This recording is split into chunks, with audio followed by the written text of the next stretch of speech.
Ahojte, a dneska si povieme o tom, ako sa Henry s Guim dostal do väzenia ako sú najlepší kamaráti na svete. Tak dobre. Začalo to vtedy, potom keby niečo sa pýtať, že toto, čo vám tu rozprával, tak to mi povedal Henry. Môj bača mi to nedopovedal, takže neviem, či ako to presne skončilo, ale pravdepodobne si to domyslím. Áno, všetky tieto postavičky a pozadia som ja nakreslil. Takže začalo to tak, že Henry išiel do väzenia.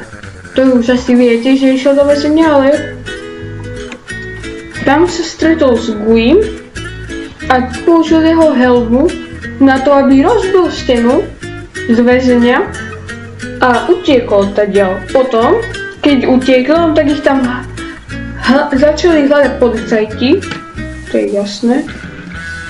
No tak on s Guim tam našiel drevo a to použil ako taký štít pred strelami, len jedna strela ho trafila do panciera, iba že pancier ho odrazil. Dobre, Henry.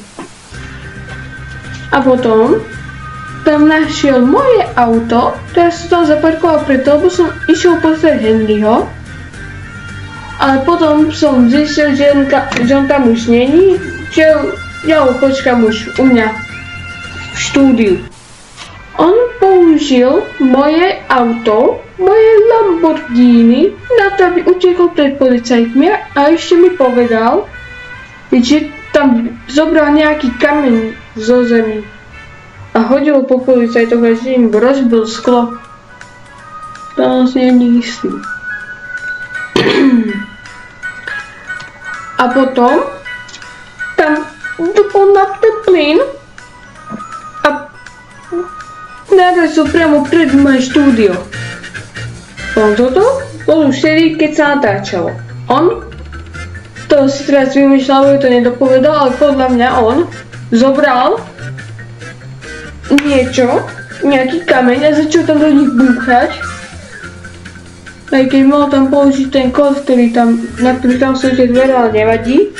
On podľa mňa použil nejaký kameň a začal ich tam búchať a potom ich vyrazil slavou. To, že ako Henry a Guy sú najlepší kamaráti, si povieme teraz. Henry a Guy vyrastali blízko pri sebe a chodili do tej istej škôlky. Potom toto tiež mi povedal Henry. Ich tam nikto nemal rád. To bola taká divná dvojica, alebo zlá dvojica, neviem ako by som to povedal. A potom sa rozhodli, keď už vyšli zo škôlky, že nepôjdu ani do školy. Preto je Henry taký hlúpy. Hej. Dobre. Tak a potom, keď už nechodili ani do školy, ani do škôlky, zabudli na to, čo sa naučili v škôlke a začali robiť blbosti. Tak teraz robí, že? Hej. Tak dobre. A potom sa už nestretli veľmi dlho, až keď došli do väzenia. A vidíte, za čo bol Guy vo väzení? Za predávanie nejakého otráveného kaktusu.